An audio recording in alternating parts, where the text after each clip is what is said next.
talking about a little bit about Jeevan here. The slide which before this was, go to the previous slide. No, previous. We talked a little bit about Jeevan. And there's a lot more. But the good point to know is that we all are Jeevan in this form. We all have this within us. How much we utilize, this is different. Right? How much we analyze, how much we compare, what we perceive, what choices we make, what we are visualizing. So the topics could be different. But we all have these abilities.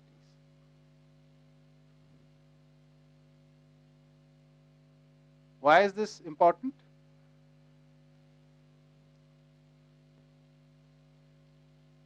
Because humankind has searched for a basis for equality in humans for a long time. So in terms of conscious abilities, as potential, we all are equals. And if we get equal opportunities and suitable environments, then we can all reach our full potential and come till here.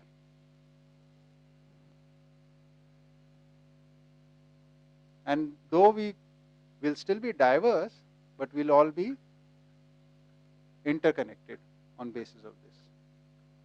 This is the point of sameness in knowledge for everyone. There is no variation here. There will be some variations here, very little, but still. Here, there will be a lot more variation. Here, even more. Here, more. And the outside world is very varied. So real equality, if we want to achieve, we have to be here. In living. Potentially, we all are equal in form of Jeevan, in terms of potentials that we have. But if we want to be equals in living, then first we have to arrive here. And basis of this faculty, we can live equally without exploiting, without dominating, without imposing, with supporting each other, with nurturing each other. Okay? But all this comes from, as from the first day I'm saying, every human action is based or rooted in its decisions. Right? And go to the next one.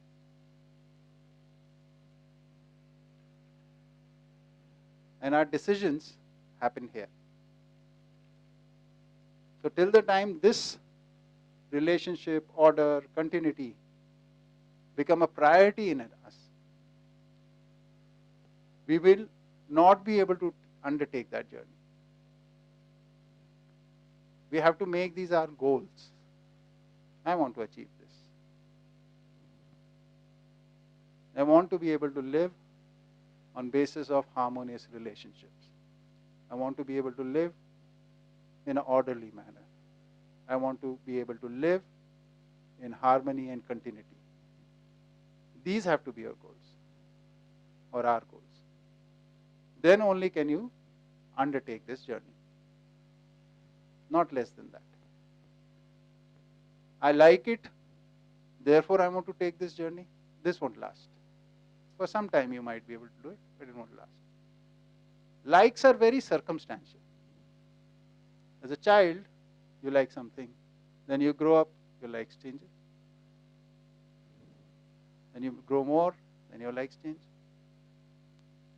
Likes are no great basis for deciding things. They're so fleeting, so transitory. Similarly, health is important, right? But what is suitable for me, what is unsuitable for me is not universal. So systems can't be built around this, because systems address everything. Right? So principles, the universal principles, like everybody should get nourishment. Human beings need nourishment. And since ancient times, the states have been kind of promising that we will make sure that everybody has food. Give us some rights and we'll make sure everybody will have food. Thousands of generations have passed, and there are still people who are hungry.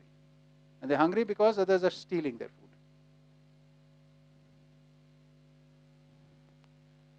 Right? And that stealing is because of this. This can never be the basis. And right now, all our systems, all our norms, all our protocols are decided by this.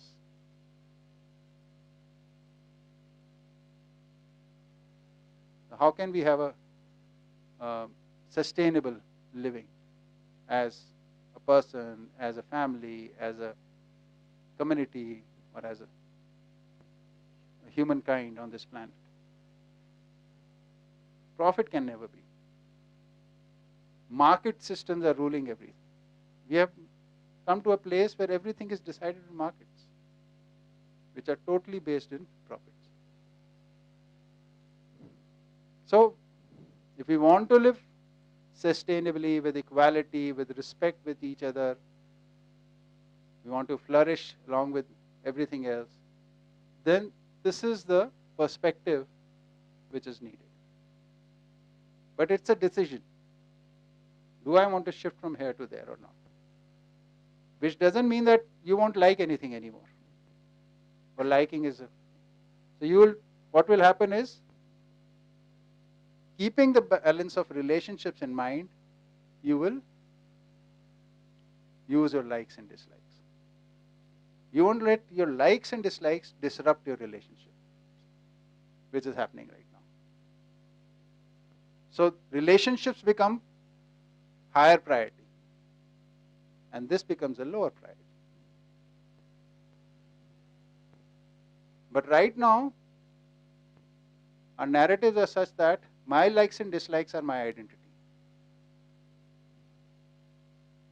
And for this, I can give up anything, even my close ones, even people who are near and dear to me. Okay. So it's a choice we'll have to take. Yes. So, like, if we are talking about comparisons, say the choice of my ice cream, uh, I'm sure it doesn't have anything to do with whether it's continuity centric or order centric, or even say relationship centric, unless I force my partner to eat the same flavor of ice cream. No. But You could be like, a partner likes ice cream, hmm. and therefore you take care of that. Right, right. But I'm sure does every decision, first of all, have all these six dimensions? And secondly, say there is a comparison between my choice of ice cream. There's also a comparison between a choice of vehicle. So sometimes, like while taking a decision, we might not be aware that there is a continuity dimension to it. Assuming that all decisions have, and thus answering my first question also. But so yeah, first, like, do all decisions have all six perspectives, and are we supposed to be? Secondly, if they do we are we supposed to be, uh, like, take care of all six of them while making any decision? Okay. ठीक. So first of all, you're not supposed to do anything which is said here. So get that out of the way from the beginning. Okay. So there is no recommendation of do this and don't do this.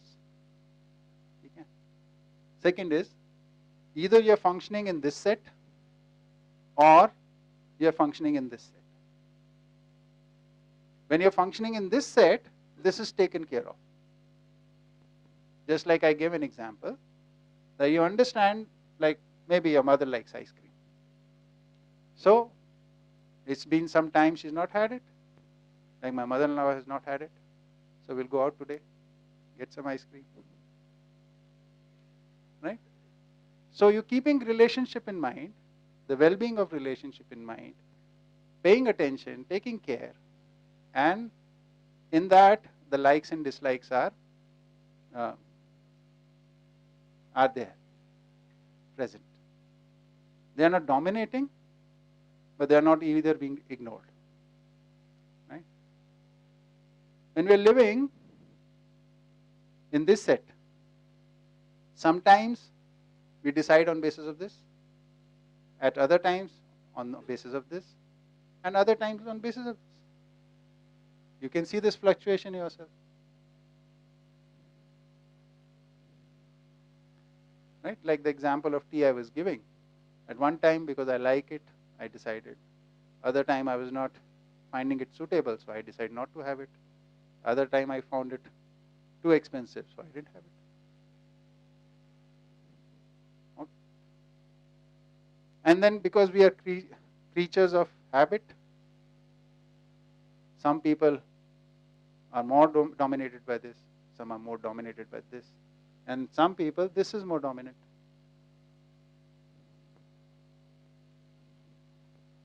But it's not that people who have this dominant don't have this or this. Right? But they primarily use one of these faculties more.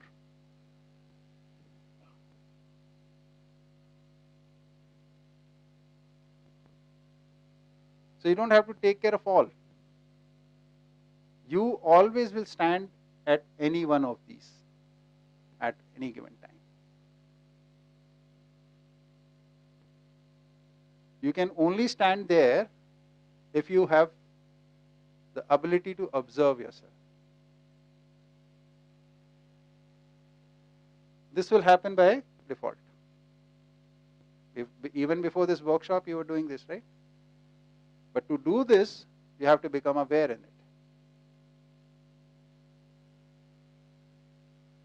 Yes.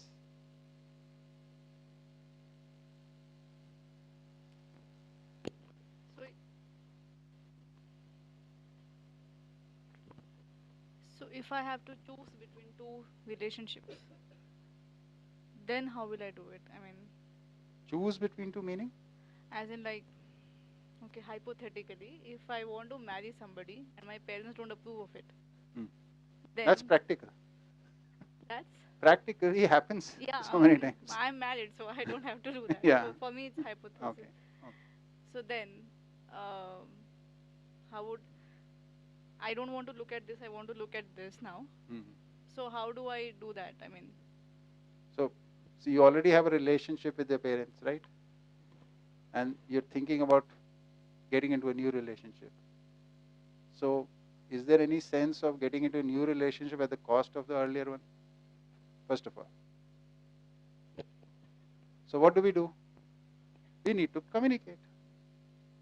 It doesn't mean that because I'm already in relationship with my parents, I have to obey them. Right? So we need to talk, honestly. Our problem is we don't have the confidence to communicate. Because we don't have the confidence that they will understand. And that comes from the fact that I don't have the confidence that I'll be able to explain my point. That comes from the fact I don't really understand my point. It's just a like. It's just a preference. So there are many things which you've been able to explain to them and make them understand and see your viewpoint, and you've done it.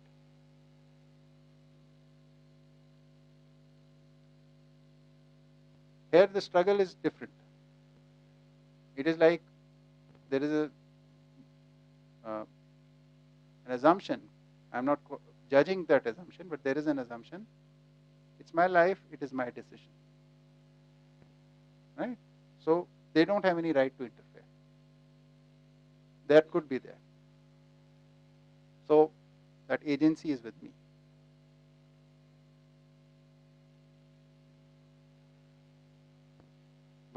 as you know by now, once you get married, marriage is not only between two individuals, in India at least, is between two families, minimum. So their influence will be there. Your relationships influence will be on both the families. So if we understand the issues, then we can address it.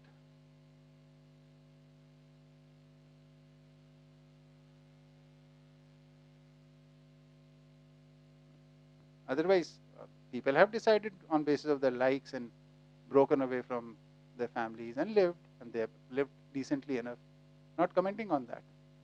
But this pain of not being accepted, my decision not being accepted by them, therefore I'm moving away, this remains with you.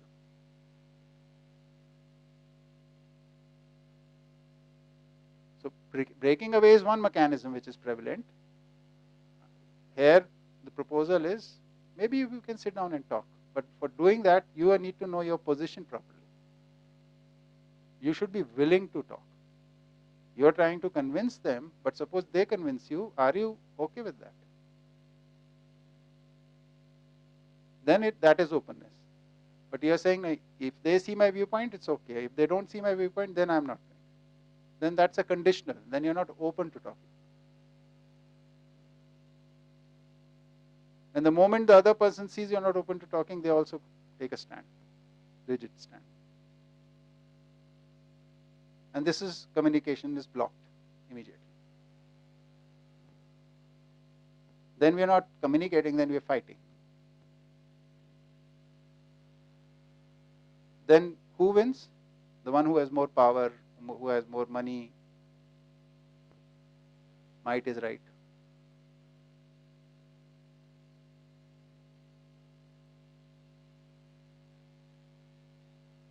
We can only explain things which we understand. One. Second, we can only explain if the other is willing to listen. Listening doesn't come for one particular issue. If we want to talk to our parents, if I and Sheila want to talk to each other, we need to be in habit of talking to each other. It won't be that on this issue I want to talk to you. Otherwise, we don't talk with each other. And then I say, no, she doesn't listen. So in a normal life, are we talking to our people who are near to us on everyday basis? Are we communicating? If a communication is taking place, then issues are nothing, some big, some small. We'll communicate and get through. But we are not talking, then we are stuck.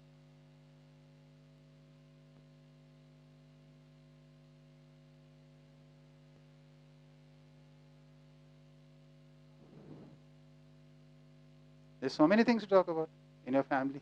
How can I tell you?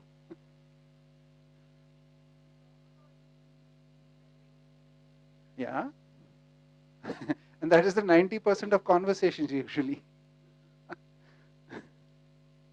Think about this. Don't we have anything else to talk about?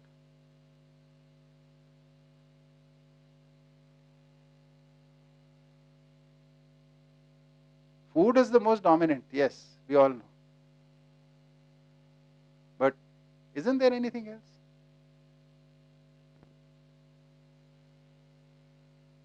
Okay.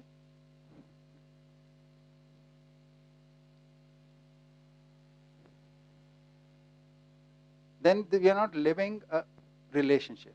We are just activity partners. What to eat, what to do, what to watch. These are activities. This is not relationships. Take the mic, please.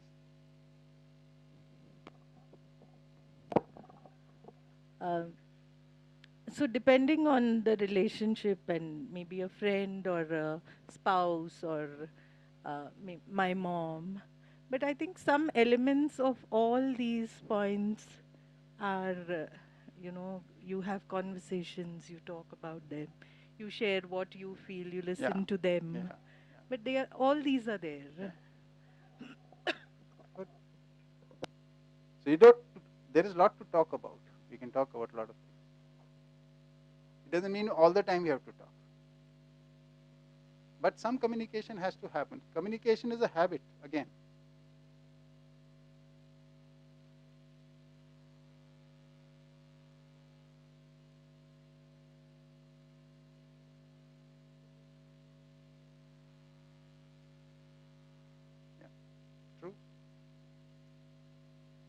Yes, ma'am.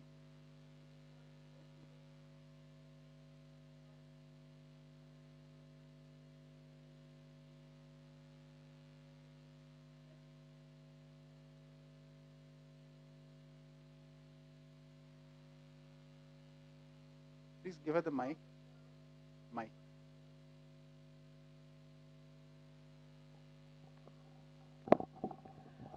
I think openness is a prerequisite for to harmonize our relationships, one with another, one in a group. I mean, until one discusses our feelings or problems, depending on the situation you're in, I think that's pretty important. And then one can move on and accept accept one another, accept the group, whatever it is. But that openness is a requirement. Yes. But it's easy to talk about all these things. It's slightly difficult to do them if you're not used to. So it takes some effort. Well, you have to begin, Yes. even if it means getting an ice cream. Yes. We will.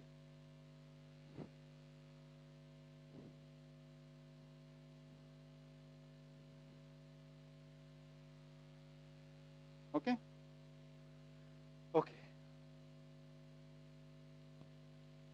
This brings us to the fact, now that we've studied Jeevan, uh, and therefore some part of study of human being has been done, and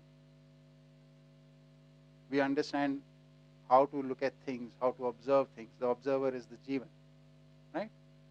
Now it observes, and the second part of being human is living, right? Observation is within ourselves as individuals, but living is with everybody, right? So those who are closer to us get impacted more by our living, and those further from us get the impact in a lesser amount, but or a little later, but they do get it, right? This way, every human being is impacted by every other human being on this planet. So since we are impacted by each other's living, we need to collaborate. Because if we are doing things which are affecting each other, then why not do them in a more systemic manner, right? We're living in a family, we can be pushing and pulling in different directions, or we could be collaborating with each other, right? So living is a form of collaboration. All human living is a form of collaboration. So next, what is collaboration? If we have to understand collaboration, is that suppose we are collaborating, all of us together, then it will be collaboration if our actions result in benefit of all of us, right?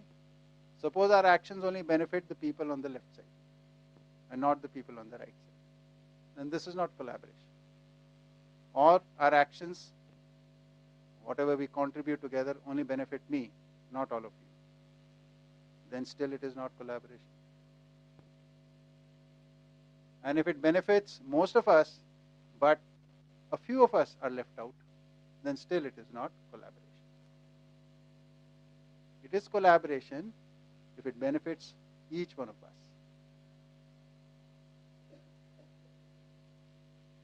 Okay?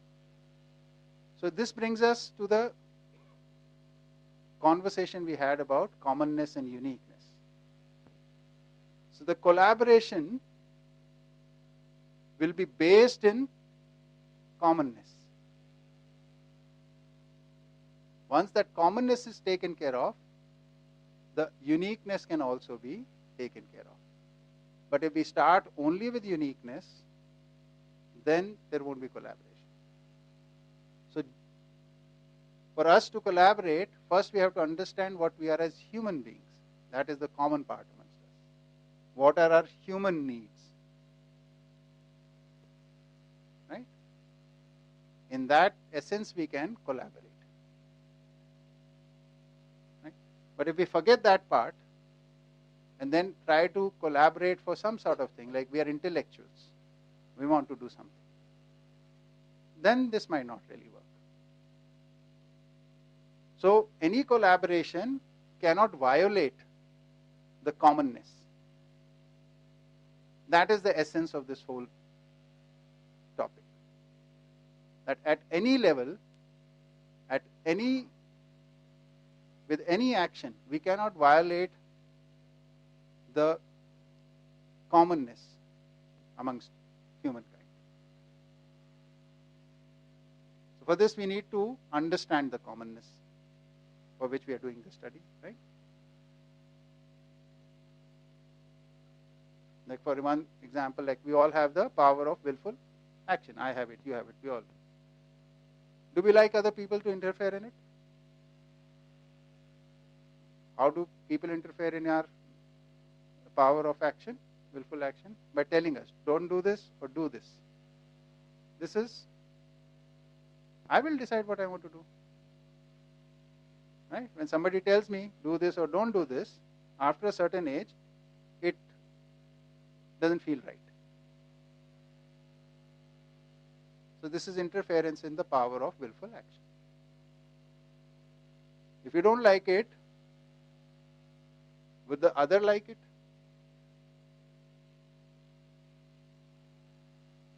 If we tell somebody else, do this or don't do that, will the other person accept it? No, not acceptable. He might abide by it because of the power structure or the situation or whatever. But it's not acceptable really. Then what do we do amongst human beings then? How do we do? We want to do something, no?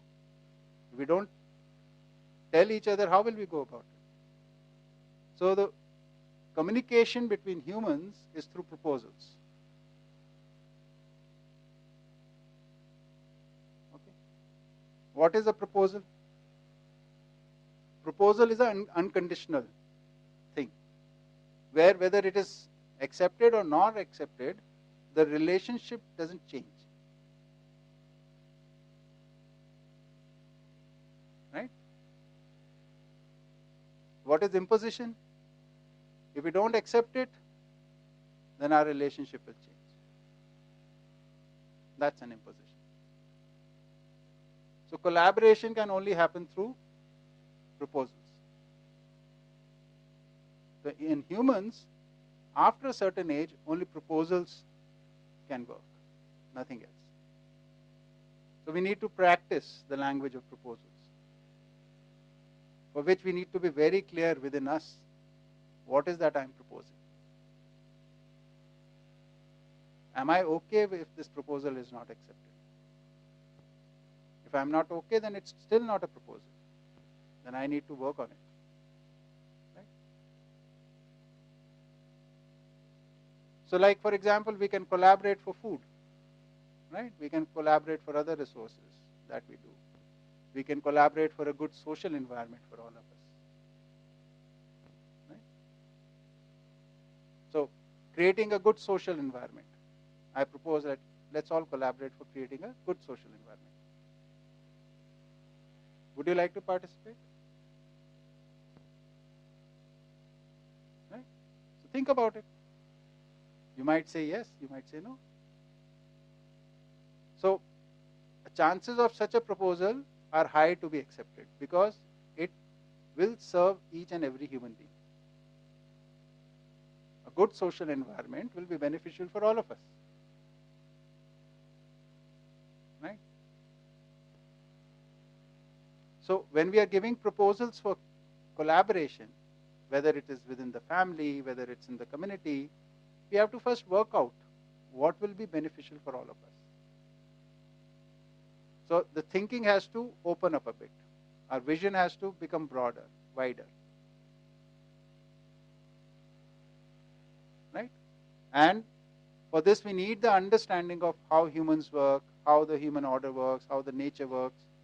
And on basis of that, then we can see what we can collaborate for.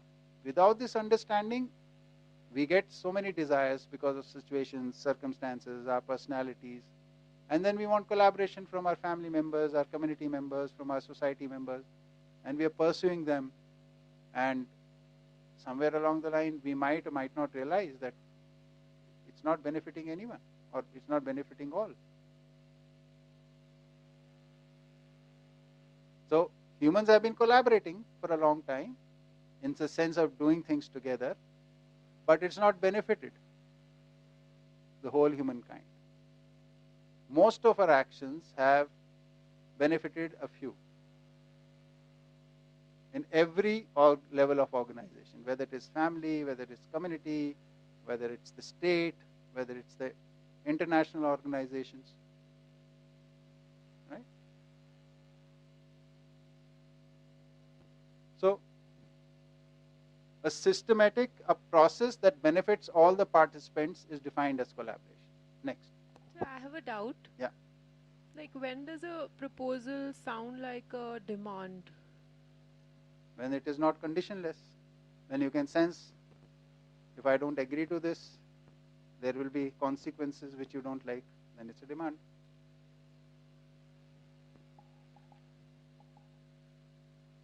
Like, when I'm saying that the relationship will change if it's not accepted. Yeah. But if that is not my intent, but the other person is assuming that I mean that. So there is a break in communication somewhere. So then you need to clarify. Then you need to communicate better. Yes.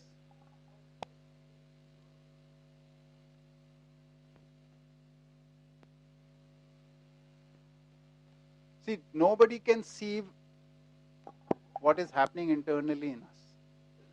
Only I can see it. Right? Similarly, you can see about yourself. So, but when I interact with you, I see your actions. I listen to your speech. And from that, I try to make an estimate of what is going on inside you. I do guesswork. Right? Sometimes it's okay, it's accurate. Most of the times it's not. So when I'm doing this, to know what is happening inside you, you could actually help me. But you have to be authentic in that. You have to be sincere in that. To share what is actually happening inside you, you should sincerely share it. This is what is happening. This is what I'm seeing. This is what I'm feeling. But we have a tendency of covering it up with too many words and not being sure of what actually I'm feeling. That is one problem. Then when we're communicating, we try to be much nicer than actually we are. So we use some sweet language, but actually we are not feeling that. So there is a gap. That scares the other person. Saying these sweet words but not acting like that. So like a child says, oh, mother's tone is too sweet now. I better be careful. Right? So the perception takes place. See, we can perceive there is something wrong, but we are not able to perceive what is exactly wrong and how we can put it right. But our defense mechanisms work in a manner in which there is something wrong here. And if there is something wrong, you make a distance. You put up your defenses.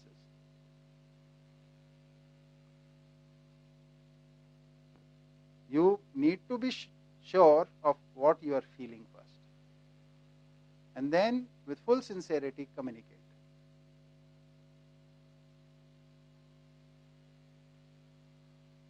That does get communicated. Yeah, Veda. I was just saying that, again, as a child only, in interaction with parents, if you see consistency in behavior, then you trust that proposal, that it's actually a proposal. Otherwise, you don't take it seriously. Yeah.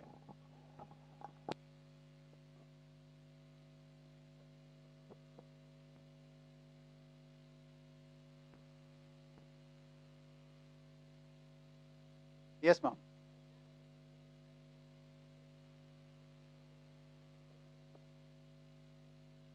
We're talking in reference to collaboration. Yes. Yeah.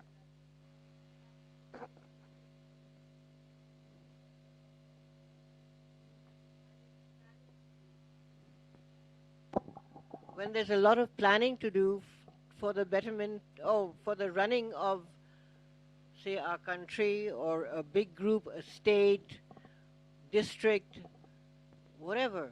Now, how do we manage that? Because you can't please everybody all of the time.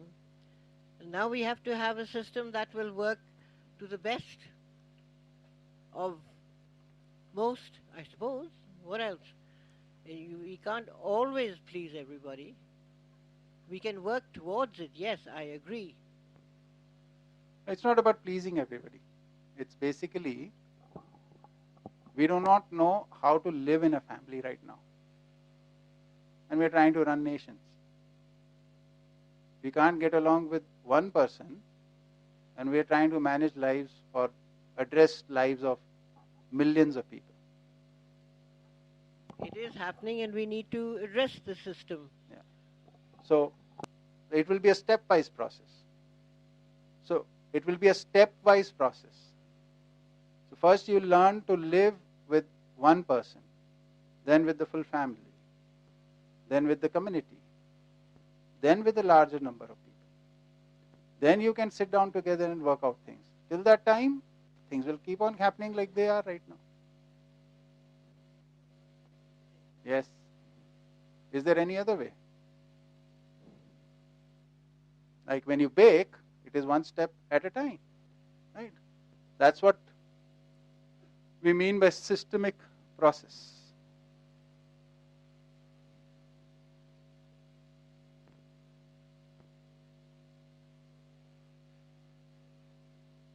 Huh. We have to keep it working one step at a time, one relationship at a time. Yes. So you practice and you become expert at working with people in a family, then you can be useful in the society because you already know how to deal with people. Meaning live with people in a harmonious manner. We're not able to get along within our families, and we think we can get along with the world. Yeah. What will happen till then? Whatever is happening till now will keep on happening.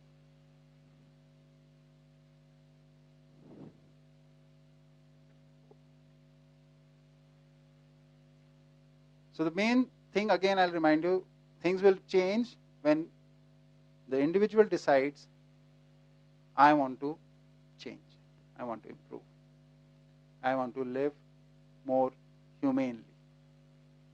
That is the day the changes will start.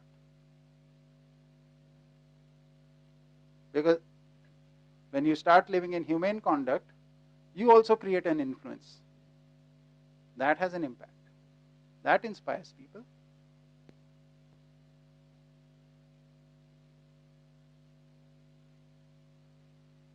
There is no shortcut to this.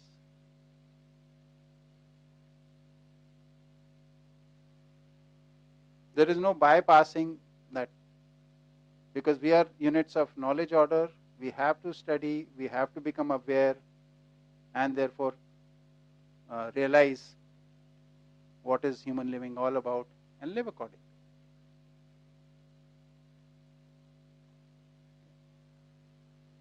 So collaboration emerges from total commitment to the collective purpose.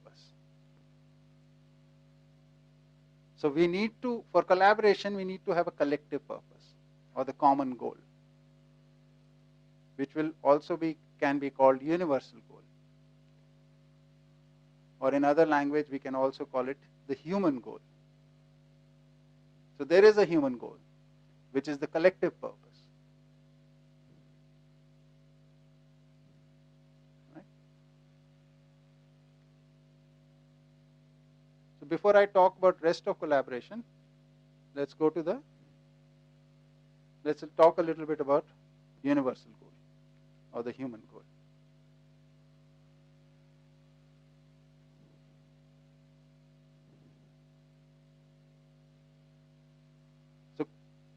total commitment to the collective purpose for any person who wants to collaborate. Right?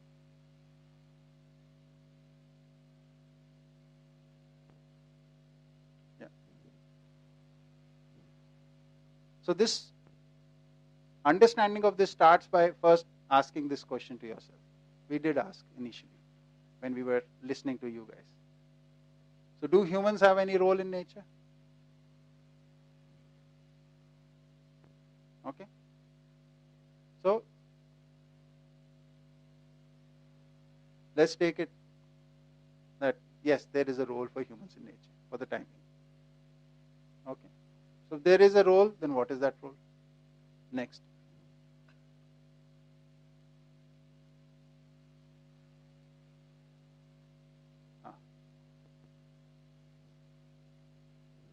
Can there be any such thing as a human goal?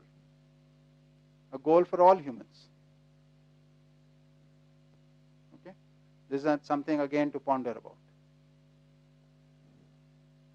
Next. If there would be something like a human goal, a goal for all humans, would it be an individual goal or a collective goal?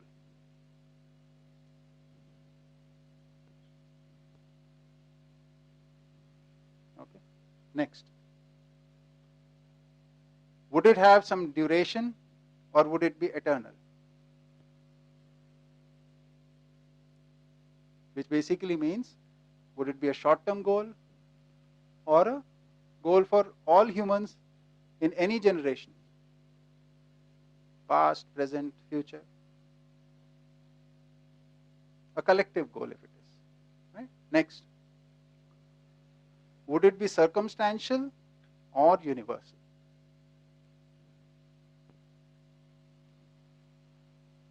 So if we have to function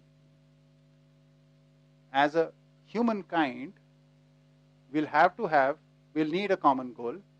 Therefore, it will have to be collective. And humankind functions through various generations. Our impact is not only the humans living now. The impact on the planet has been the humans who have lived in the past and the humans who will be living in future. Right? The conditions on this planet are determined by all the living, past, present, and future. Presently, the way we are living is we are taking resources and exploiting the system more than our share. And where are we exploiting it from? From our future generations. So we are taking their fresh air, we are taking their fresh water, we are taking the future generations' food. Because this Ponzi scheme is not going to last long the way we are going on right now. Soon there will be a generation which won't be able to live on this planet. They'll die.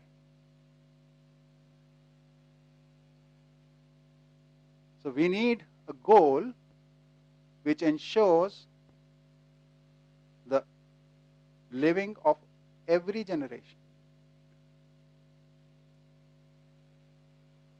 Because our actions do impact the future generations. So we need a goal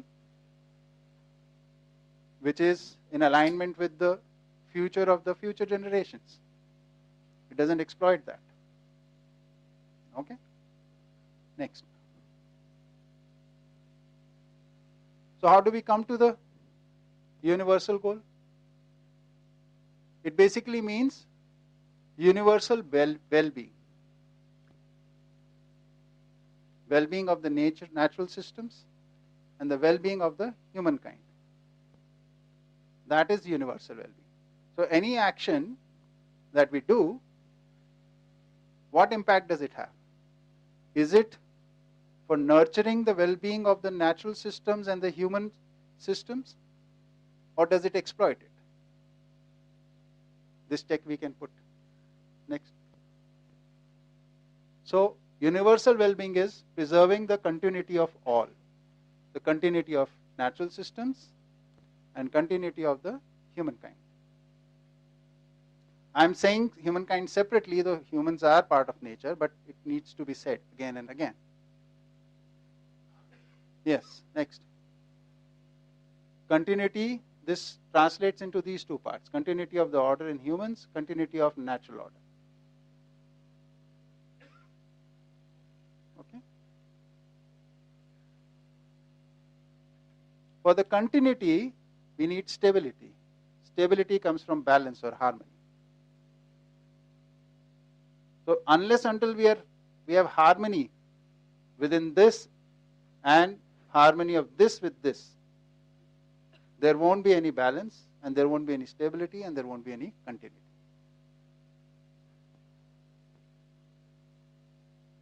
So this is the most defining thing, continuity. Next. I just earlier had said this, universal well-being includes individuals' well-being. Right? So if we work for this, every individual, every family, every group, every sect, well-being is included in this. But if we work as individual and only for the individual well-being, at times the well-being of the others is not taken care of. We only work for the well-being of our family, then the well-being of other families is not taken care of. If we work for only the well-being of our community, the well-being of other community is not taken care of. Suppose we were living in a village and our village was very harmonious and we created a lot of food and clothing and shelter. But we were not associating well with the villages around and they were all suffering. They didn't have sufficient food, clothing or shelter. Do you think we'll be able to continue in our village for too long?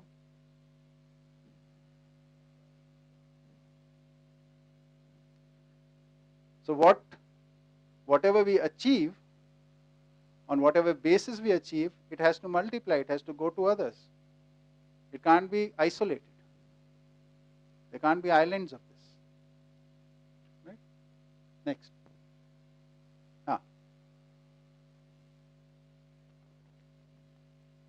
I think another implication of this line, which is also I changed the wording a little bit, is that often we feel that the collective good might be at odds with my personal good or goals.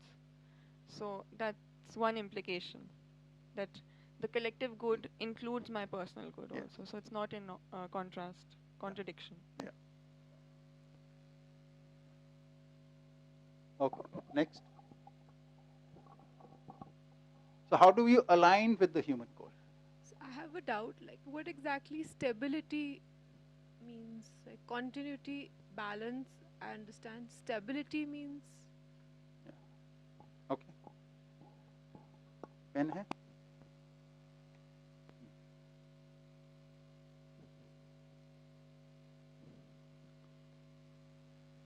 See, this is one state. Can you see the pen? Okay. This is another state. Which is more stable? Think about it.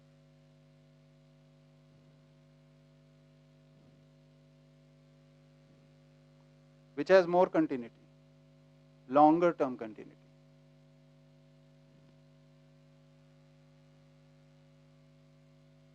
Are you able to connect?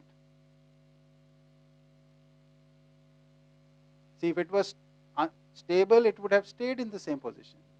It was unstable, therefore it changed its position. This is staying in the same position. Therefore, this is more stable. Right now, in the prevalent narratives, you get to listen to the change is permanent. Have you heard of it? Here, we say a different thing. All change is for permanence. All change is for stability.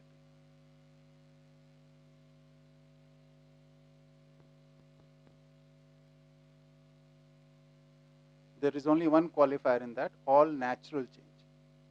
Humans, till the time they understand the changes they make, they are not stable. Right? But otherwise in nature, if you look at anything, it's cyclic. Therefore it's stable. Therefore it continues. Right? So continuity comes from stability. Stability comes from balance. Balance between the things which are interacting with each other. They all are contributing some component of their action for the collective action.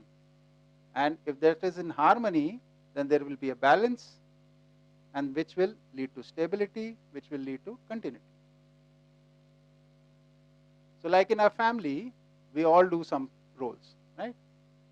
There are some activities in family, like nourishment is an activity in family, maintenance is an activity, the production is an activity, or earning, right? Health, there is some activity for that. Now all these activities, if they are in harmony with each other, there will be stability in the family, and therefore continuity in the family. What is harmonious in family can be used by the next generation of the families, and this way the continuity can be forever, from one generation to the other, to the other, to the other. Okay? Yeah. Yeah.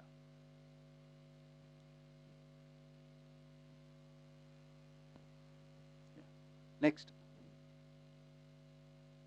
So for aligning ourselves with the human goal, there is a sequence of understanding of things. When we study, we understand. So for understanding, what do we study? Order in nature, right? Next, order in humans. Next, universal well-being. By understanding these two things, we just in the previous slide saw that maintaining the continuity of this is the universal well-being, right? Next, once we grasp this, once we understand this, that we have to maintain the continuity of this gives us a direction in life. Once we have the direction in life, we know what is right and what is wrong. We have the basis for determining right and wrong. What we were seeing in the comparison table, the last one, truth, untruth, that can be here. Right is truth and wrong is untruth in that sense.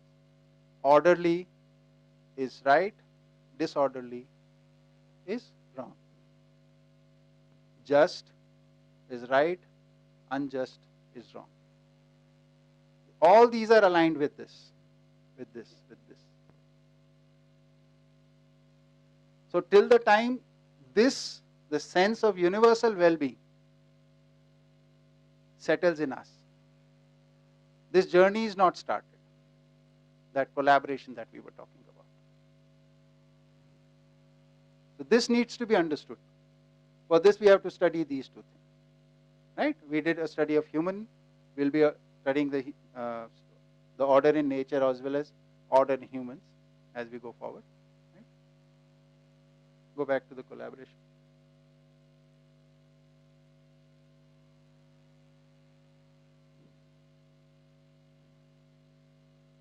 So collaboration emerges from total commitment to the collective purpose. Now we know collective purpose is universal well-being, which is continuity of the natural systems and continuity of the humankind. Next. So commitment comes from the total acceptance of the collective purpose. So when we need, acceptance will come from understanding, from knowledge, right? We did that, to know, to accept, to recognize, and to respond, right? So for this total acceptance, we need knowledge. That knowledge will lead to commitment. then total acceptance is a result of comprehensive understanding. Right? Next.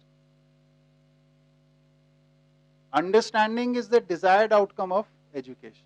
Right now we are doing a lot of things in name of education, but actually the desired result from education is understanding. What understanding? Understanding of the collective purpose. And for this, the order in nature and order in human beings needs to be understood. With that understanding, then education is complete. Otherwise, education is incomplete. We can teach them n number of skills, is not complete education. This needs to be instilled through education in every human child. Wherever there are gaps in collaboration, it is due to the gaps in the education.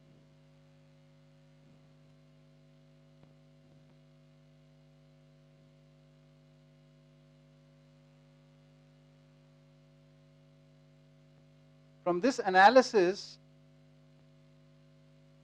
we can come to this conclusion that this is not too difficult to do actually.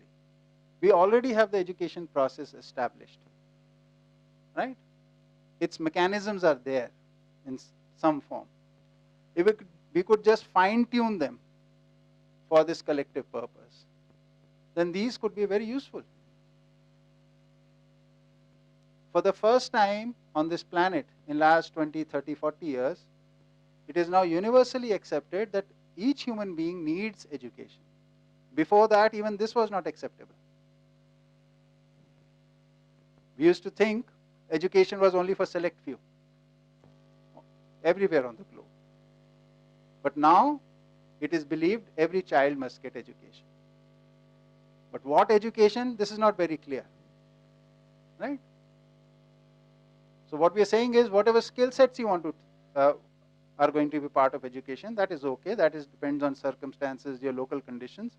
But education universally needs to have this comprehensive understanding of what? Of the universal well-being, which is the collective goal, which is the human goal.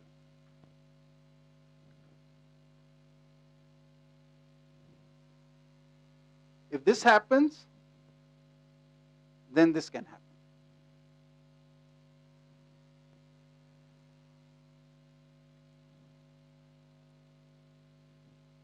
Any questions?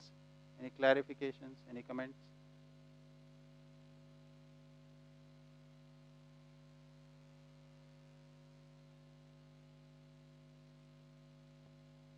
Yes, ma'am. That, taking your last statement down there, wherever there are gaps in collaboration, it is due to the gaps in the education. Yes. So now what we need to do is to close the gap in the educational system so that we arrive at collaboration. Yeah. Now, yeah. That's another system we have to work out. So before the system we work out, first we have to address ourselves as an individual. Sorry? Before we address the system, yeah, because we have a tendency of jumping to the systems immediately, first we need to fix ourselves.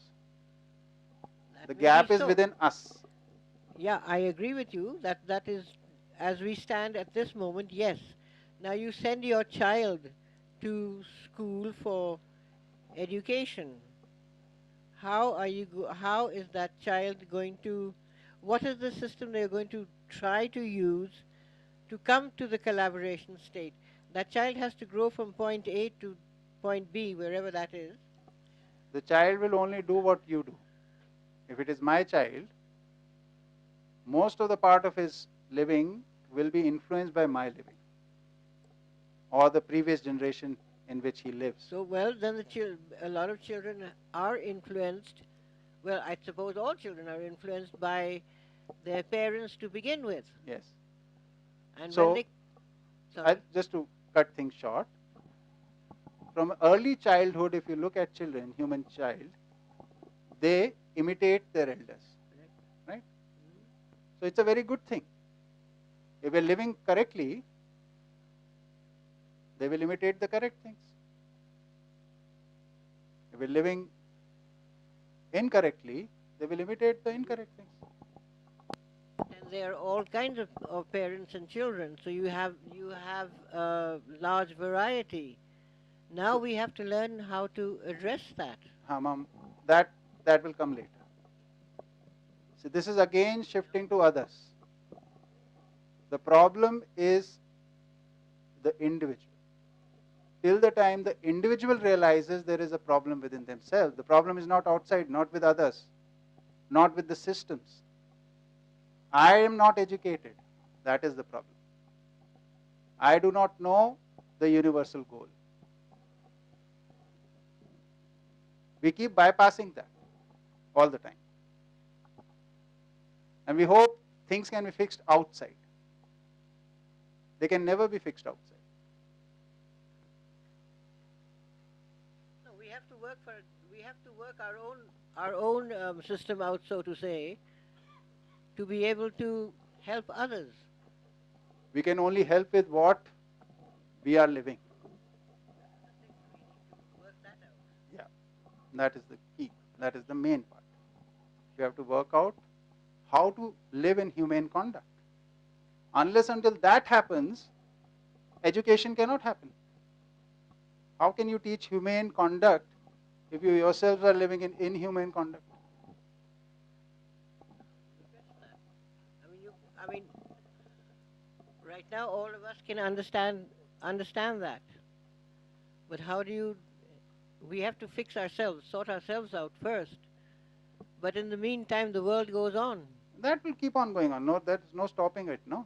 Yeah, but then we have to sort it out too. We have to sort ourselves before we can sort out anything else. Yes, yes. So our energy has to first focus there. Once that is fixed, we can focus that energy to others. Then we can collaborate. But that's a lifelong workout, so to say. What else do we have to do? Anything more important? That is important, but what are we trying? What are we working towards then? We are sorting ourselves out without. Let's say all of us here have sorted out. Let's just say that hypothetically we've all sorted ourselves out. Now what? We go out and help others to see. No, first we'll organize ourselves into living in a harmonious manner. Yeah. In our families, in our community, and within that we start helping our next generation. And if other fields get inspired by this, we can help them also. It is not our mission to go out and tell people you don't know how to live and we will teach you how to live. Yeah. So a lot of missions have taken place in the world like this. Yes, please. Yeah, so this question came to my mind by her insistent questions, which is that, I mean, okay if we all, like, it's okay if we all of us sort ourselves out and we start living in harmony and so on and so forth, but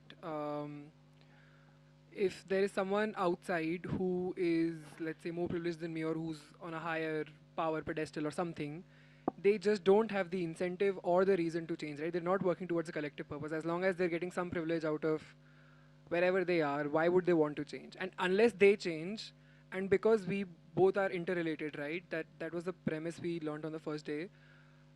Nobody is gonna move anywhere, right? Because for the world to change, every one of us has to change. It just can't be the 20 of us changing. So suppose initially we had said, no? Like for example, to create a healthy environment, physical environment, at least 51% of the population has to start living in harmony. So even though 49% are not in harmony, we have started creating a positive impact. See, whenever we do anything, any action, it has an impact. It has an influence. So suppose we are in a relationship, you and I, you become committed to the universal goal. I suppose I am not committed. You will do your part, no? You will align yourself to the universal goal. Will that have an impact or not? When I become aligned, that will add to that impact. It's not nothing will happen.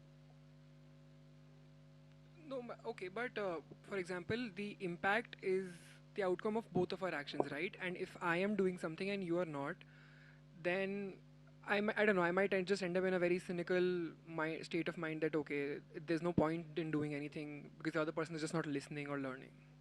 So remember we talked about something like patience a little earlier? You need a lot of patience in this. The thing is, like, see, till the time we have arrived, see, our attention is on the other. And this is very common. This is like in all the workshops you go through. Initially, people are, we see the problem outside of us. We don't understand that when we are talking about this, we are talking about coming through various stages of awareness and reaching a place of realization and wisdom. Why will you get frustrated or impatient with anyone? How? And what is the wisdom for? What is the realization for? Whenever things don't work out, you go back to the drawing board and see how can you address it? What was missing? Where is the gap? Yeah, that makes sense. Just one last follow-up. I think I got convinced by the patience wala point, but I'm still not sure about if there is someone who is on a higher, I don't know, power pedestal than me or who's more privileged, entitled, whatever. Yeah. I don't know, how do we convince them? Like, is there a moral call that, okay, for the collective purpose or for your own sake? But what if the other person just can't see it? Like, I'm not that. Maybe it is that I'm concerned with that other person more than I'm concerned with changing myself. But I'm just not getting how are they going to get convinced. See, now that the first part is settled, the second part is there is no convincing the other, not even the person closest to us. First of all, let's get that clear. We are not out there to convince anyone. Right? What you live, you can share. Not to convince. If it is useful to the other, they'll use it. Right? Like you come for this workshop on your own, in your own right. Right? And I'm not trying to convince you. I'm just sharing how things are, how I see them. Right? If you find that useful, you will start exploring it. So this is a proposal. That is why the only thing is proposal, not convincing each other. Not everybody will explore it right now. But it's not that nobody will explore it. Right? Like out of so many people who are listening to this workshop, maybe there will be a handful of you who would want to pursue it further. Right? They will create an impact. The others will create an impact in different way. But we cannot convince anybody. We cannot force our way through it. The second point to remember in this is, the only thing in control for you, the only place where you can actually bring about any change is you, not in anybody else. You can provide support for people who want to change, but you can't change anyone. If we understand that, then this whole thing of trying to change this world, this goes away. It's a huge burden on our shoulders we keep carrying.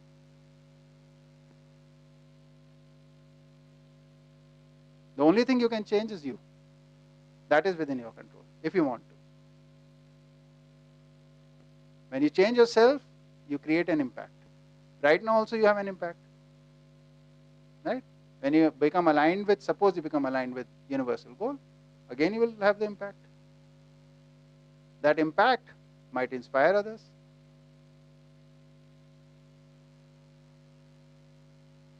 See, and what about this person in lot of privilege? We have seen, like, a lot of people come to us in Raipur for admission in our schools. And in that process, we have been able to observe a lot of people from different backgrounds. At times, you even talk to some well-established criminals also have approached. They don't want to change themselves, but they want their child not to be a criminal.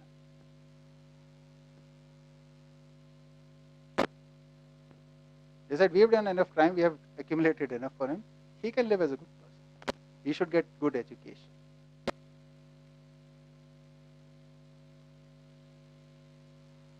In most of our workshops, a lot of people come because they are facing a lot of parenting issues. We are okay, but we are not able to handle our children. For the next generation, they want to listen to this. Suppose I am that privileged person who is creating a lot of trouble. How long will I live? Another 20, 30, 40 years? But this tendency of people creating trouble for others, how do we wean that out of the humankind? What is the process for that? Let's take for granted this person is not ready to change in this lifetime. Let him be. But in future, such people should not be there. What do we do for that? Eliminate the gaps in education.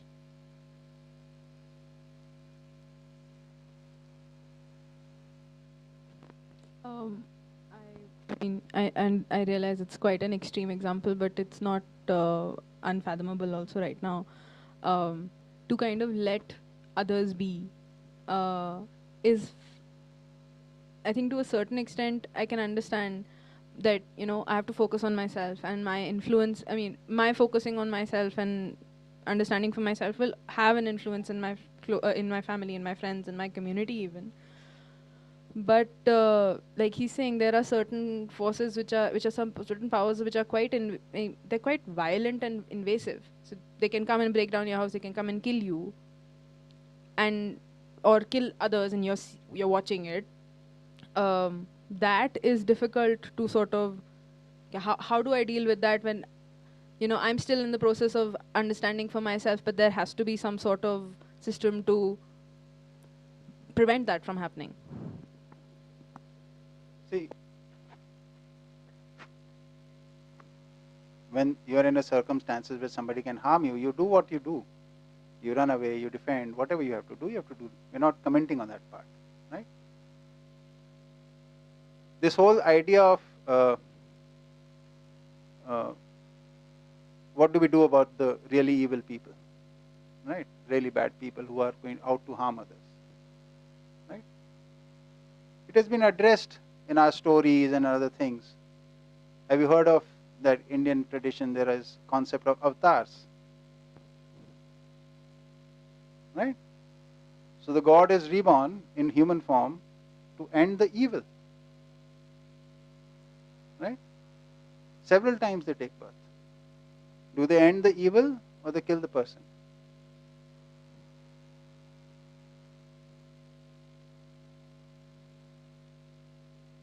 So if the God, all-powerful God, cannot end evil like that and only ends up killing the person, right? They're trying to, all-powerful God is trying to end evil by opposing it. I'm just talking about, but if suppose instead of opposing and spending energies, you have to protect yourself, do that. But direct your energies so that the environment of harmony increases. But in case somebody is going to bother you still, you will have to take some appropriate action at that time, whatever is suitable in that. You might defend yourself, you might have to attack, but know this is not going to make any change to the long-term goal. So that is more priority. But for the time being, you might have to do something. If a mad dog is charging at you, you might have to use a stick to stop it. Do that. But don't go around chasing mad dogs. And I have to teach them a lesson. I have to capture all of them, put them away.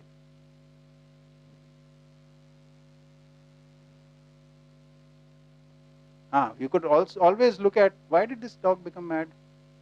How can we prevent that?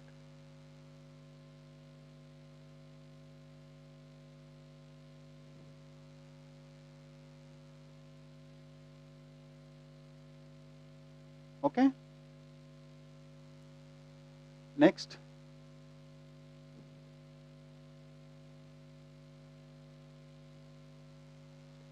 So, understanding collaboration a little bit more. How we collaborate? When we give and take support. What do we have to give? We can give support to each other. What do we take from each other? We take support or cooperation from each other. In fact, the definition of behavior would be give and take of cooperation amongst human beings.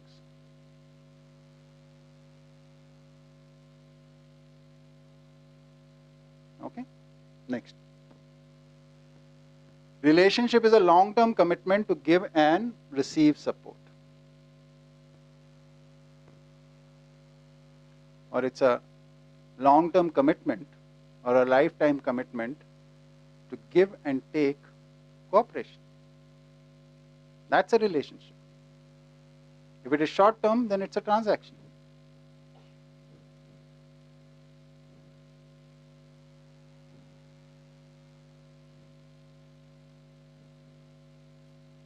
And it is not event-based. Okay. Next.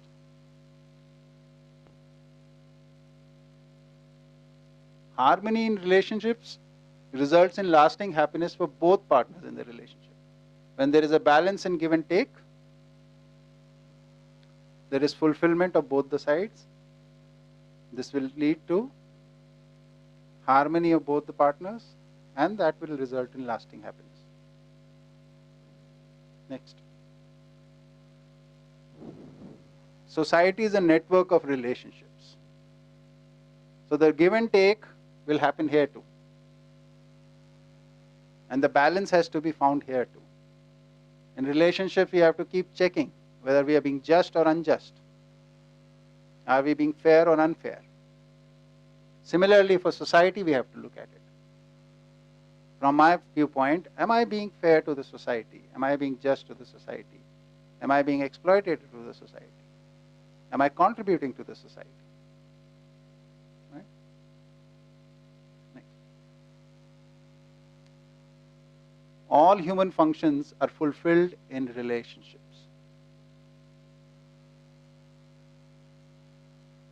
There is no living outside relationships. We are trying it very desperately, we are trying it, find ways to live as individuals. It doesn't work.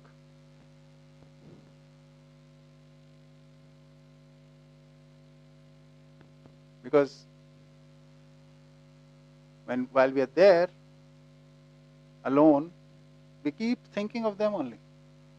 Those close and near and dear ones with whom we couldn't get along. Next. Each relationship has a definite purpose, definite activities, definite responsibilities, and definite expectations. To understand relationships, we need to understand this part.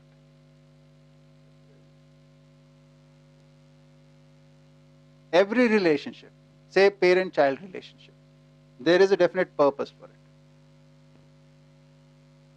What is the purpose of a parent-child relationship? Anyone on the mic, please?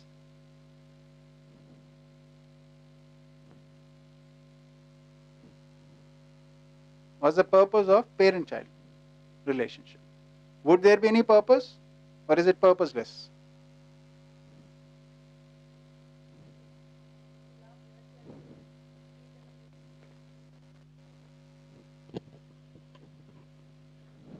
I guess to love, nurture, protect, and educate them in this way so they can live their lives in harmony with everything else. So I'll just change the language a little bit. The essence is the same. The purpose of parent-child relationship is that the next generation, which is the child, when it grows up to the right age, is learned and responsible. in the family, in the community, in the society, and on the planet. Yes, please. And in the process also happy. Yeah. Yeah, of course. Responsible. What is learned? Learned is a person who's able to see the need of the situation in terms of the human goal. What is needed to be done in this situation? What is needed to be done in the family? What is needed to be done in the community? What is needed to be done in the state, nation? What is needed to be done on the planet? Is able to see that. Is able to identify that. Won't you call such a person a learned person, or a wise person? Don't you want your child to be like that? That in any situation, after a certain age, they're able to see what is to be done here, what is needed in this, what is responsible, having the abilities and confidence that I can do this. Take responsibility of that situation, take responsibility of that need, and contribute. Work for it, work for the fulfillment of it.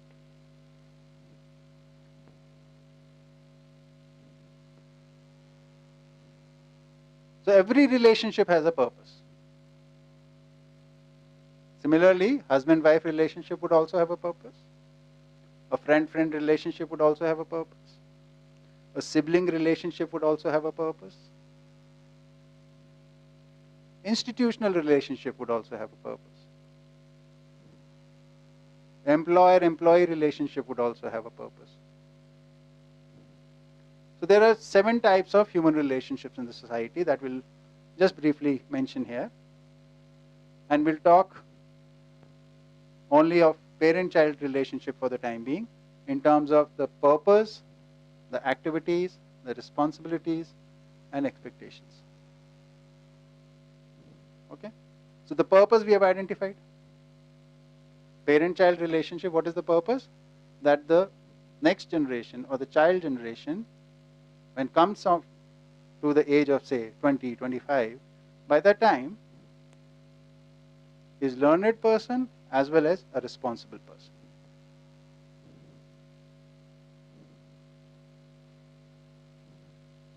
Is this purpose seems okay to you? Okay. Then what are the activities in this? What is the activities? Because in a relationship there are always at least two people, two sides to it. So like from the parent side, what is the activity they do?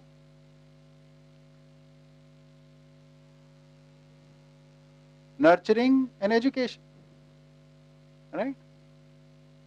And what is the child's activity? Learning and maintaining its health by consuming whatever is being provided for nurture. Whatever resources or opportunities are being provided, to utilize them. Okay? What are parents' responsibilities?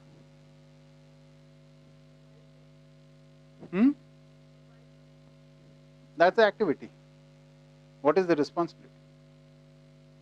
They provide resources, opportunities, means for nurturing and guidance or education, right? What is the responsibility?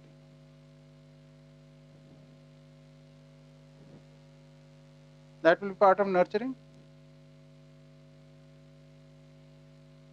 So I'll give you a simple answer. Responsibility is to provide all these things with the purpose in mind. Don't lose the purpose when you're doing this. So when you're providing resources, when you're providing opportunities, why are you providing it? So the child becomes learned and responsible. So never lose sight of that as a parent.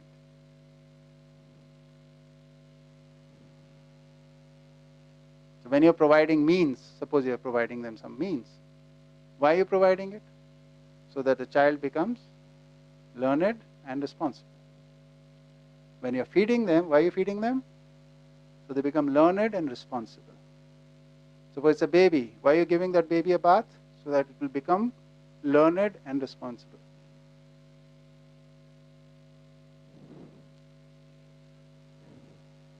Yeah, now think about it.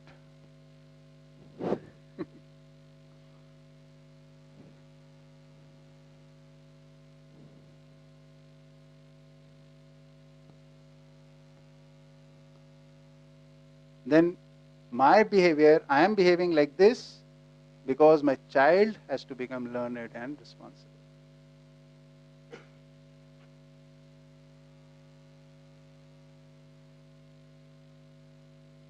Now, does that give you a sense of responsibility? As a parent?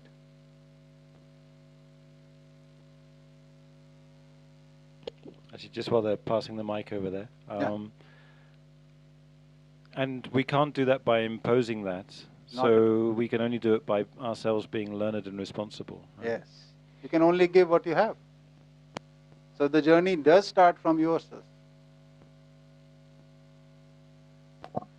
Actually, my question is in light of that. Yeah. Which is the particular aspect of human nature, right? The individual aspect of human nature. Okay. A few days ago, you gave that example of the tree with the two distinct leaves yet the same leaves. Yeah. Right. So,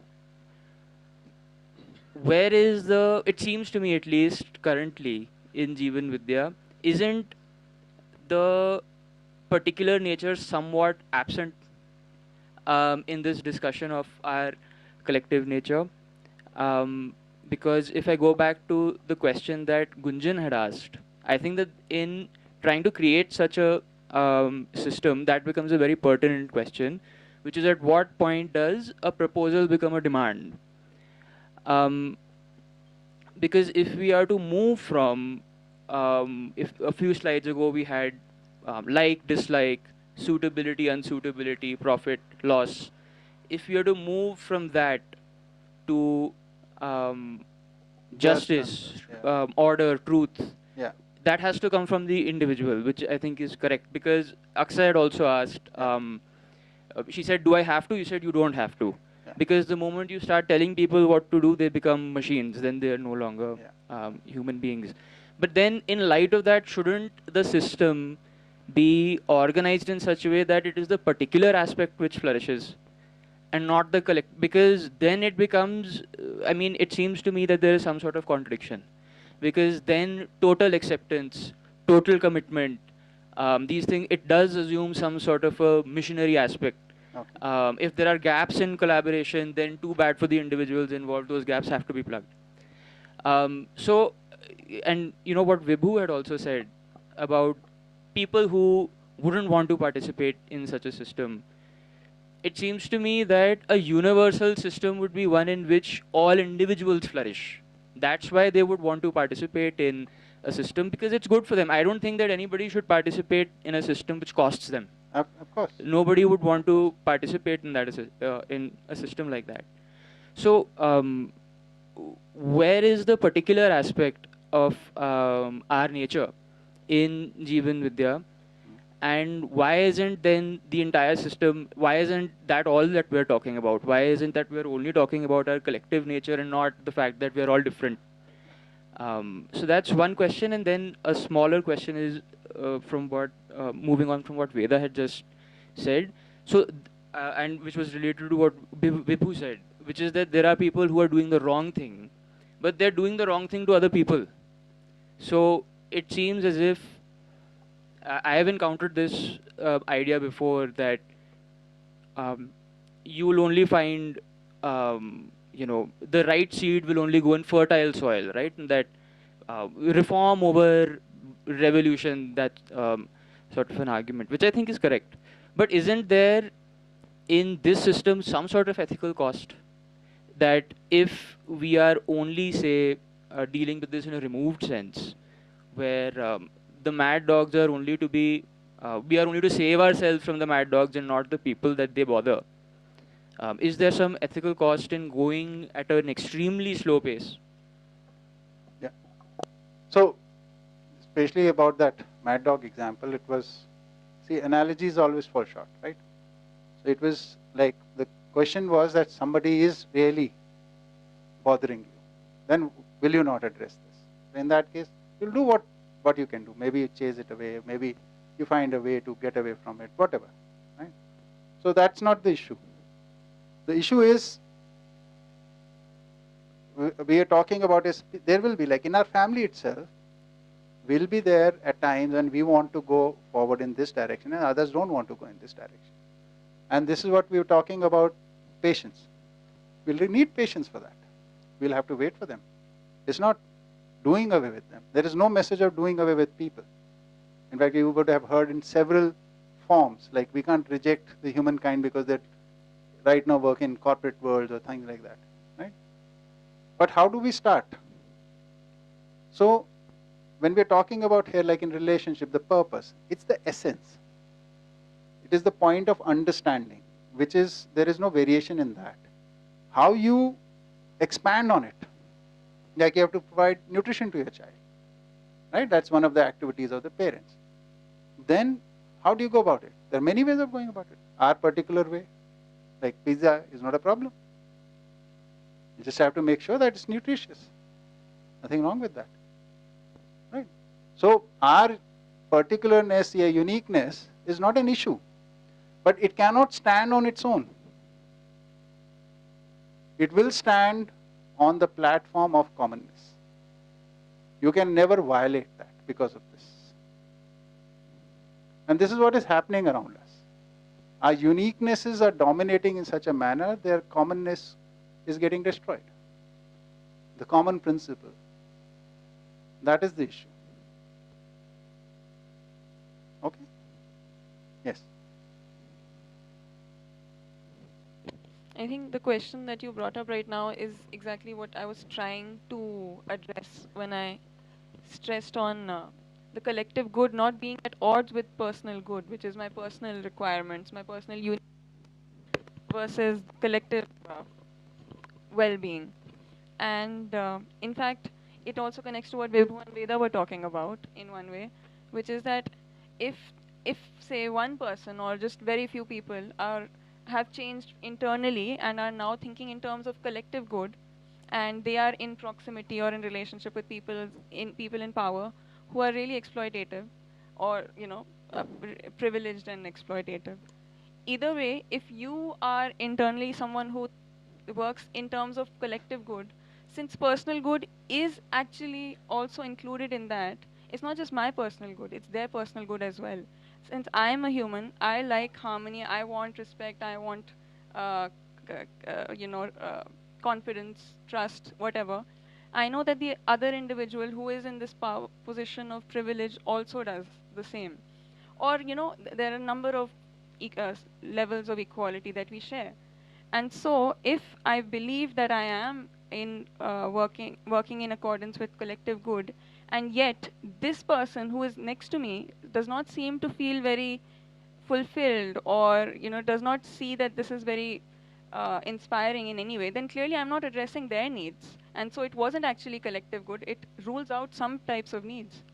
So collective good means that all the warped kind of needs also get fulfilled, and the person who is not identified a kind of warped need uh, will still have a real full need at the root of it. And if I have something that is able to complete that, they will be able to see it in me. And that's what in the lunch break I think Pashra Didi was also talking about, that someone working in line or being actually in line with collective good is inspiring for that reason, because you can see that the needs that I feel within myself seem to be completed within them, and the things that I have a very basic intrinsic desire for that may get confounded by other priorities that seem to be more important, say my profit. But at the root of it, even the most criminal people, as the example you discussed, do want their children to have some kind of sanity in their lives. So they also have that need at in some kernel, but they just feel it's not possible, or some kind of narrative that's been created that's unable to address that. But if they sense that there is a possibility of that in this person, that is what inspires them to, in whatever little way, kind of associate. And that inspiration is a very, very powerful thing in humans. I think that is the only way things move forward. Okay. We've taken 5 minutes extra from your lunch time. So let's break for the lunch. And 3 o'clock, let's meet.